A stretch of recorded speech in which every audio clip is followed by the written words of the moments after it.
या बातमीचे प्रायोजक आहेत हॉटेल फानूस, शाखा number 2, SRPF camp petrol pump शेजारी, सोलापूर। नरेंद्र मोदी हे प्रधानमंत्री म्हणून काही दिवसांचे पाहुणे आहेत, अशी प्रतिक्रिया संजय राऊत यांनी दिली आहे। हे पहा, आधी आम्हाला दिल्लीत जाऊ द्या।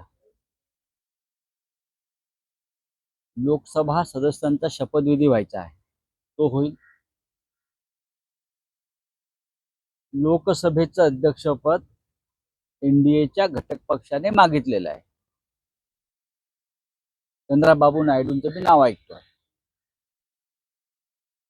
ते जर त्यांना लोकसभेचं अध्यक्षपद जर राष्ट्रीय लोकशाही आघाडीतल्या घटक पक्षाला मिळालं नाही, तर अमित शाह आणि नरेंद्र मोदी हे तेलुगू देशम, चंद्राबाबू नायडूंचा पक्ष आणि जनता दल युनायटेड हा नितीश कुमारचा पक्ष हे फोडून त्याच्या चिरफळ्या केल्याशिवाय राहणार नाही। म्हणून लोकसभेचं अध्यक्षपद हे अत्यंत महत्त्वाचं असतं।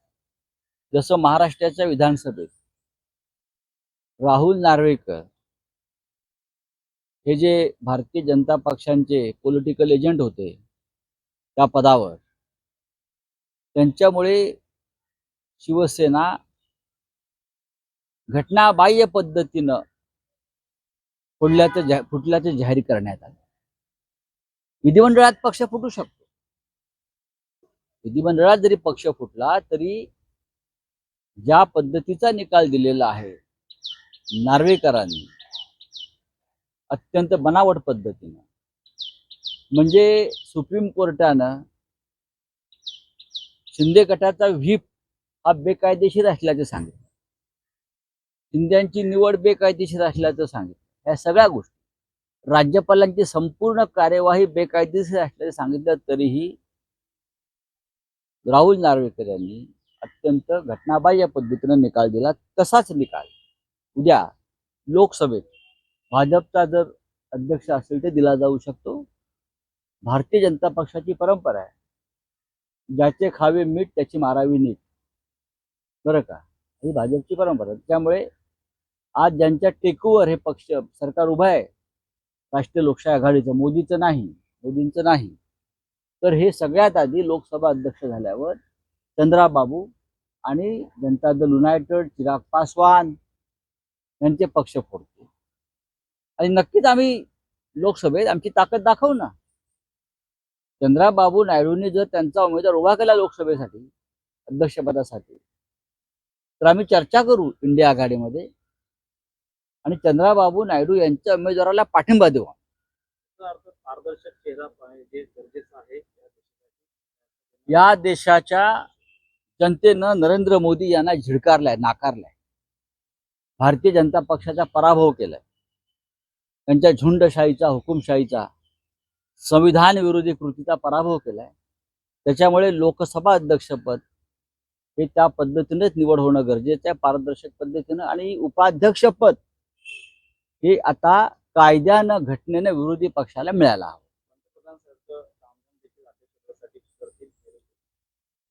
पाहू आता नरेंद्र मोदींचा काय तामझाम राहिलाय मला सांगा। टेकूवर बसले, टेकू कधीही कोसळू शकतो। राहुल गांधी यांनी सांगितलंय, आम्ही कोणत्याही क्षणी सरकार पाडू शकतो।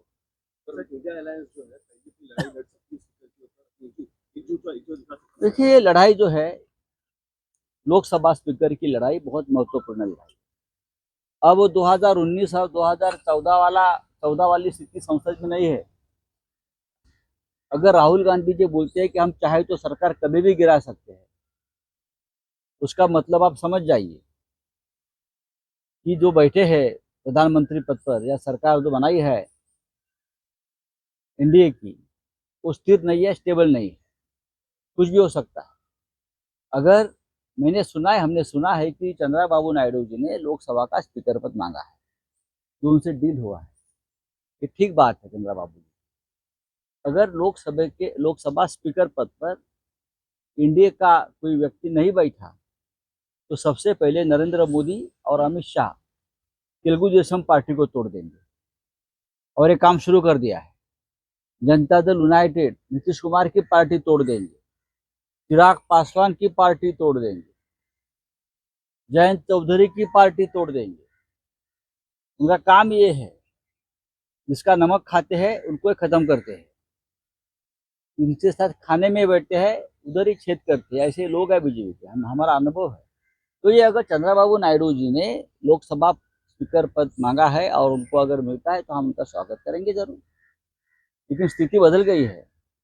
अगर हम चाहे तो हमारा बहुमत हम लोकसभा में दिखा सकते हैं। अगर चंद्रबाबू को ये पद नहीं मिला और चंद्रबाबू अपना उम्मीदवार खड़ा करते हैं तो हम पूरे इंडिया अलायंस में बातचीत करेंगे सब मिलकर, और हम ये कोशिश करेंगे कि पूरा इंडिया अलायंस चंद्रबाबू के उम्मीदवार के पीछे खड़ा रहे। आरएसएस एक बड़े रोल में दिखाई दे रहा है। मोहन भागवत जो है योगी को मिल रहे हैं, पर लेकिन मोदी को नहीं मिल रहे।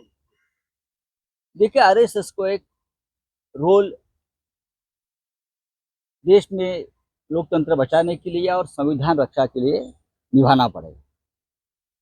10 साल तक जो नुकसान देश का किया है उसमें आरएसएस भी जिम्मेदार है। मोदी और शाह जी ने जो नुकसान किया है देश के लोकतंत्र का, देश की जनता का, राष्ट्रीय सुरक्षा का, कश्मीर का, मणिपुर का, उसमें आरएसएस भी बराबर की जिम्मेदार है। आरएसएस के समर्थन से ये सरकार बनी। अगर आप ये चूक दुरुस्त करना चाहते हैं, गलती दुरुस्त करना चाहते हैं तो अच्छी बात है। म्हणून मोदी अमित शाह पाहू आता आरएसएस काय करते, आमचे लक्ष आहे।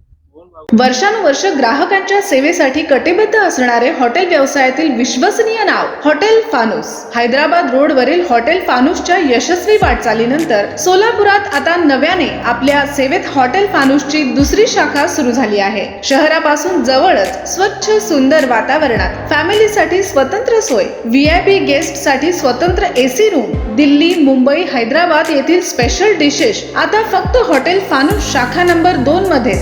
या पहा जेवणाचा आस्वाद घ्या। व्हेज नॉन व्हेज सह विविध प्रकारचे डिशेस, तेही तुमच्या बजेटमध्ये। फक्त हॉटेल फानुस शाखा नंबर 2 मध्येच। आमचा पत्ता SRPF कॅम्प पेट्रोल पंपा शेजारी, विजापूर रोड, सोलापूर। संपर्क 98 90 16 47 15 99 75 61 43 17।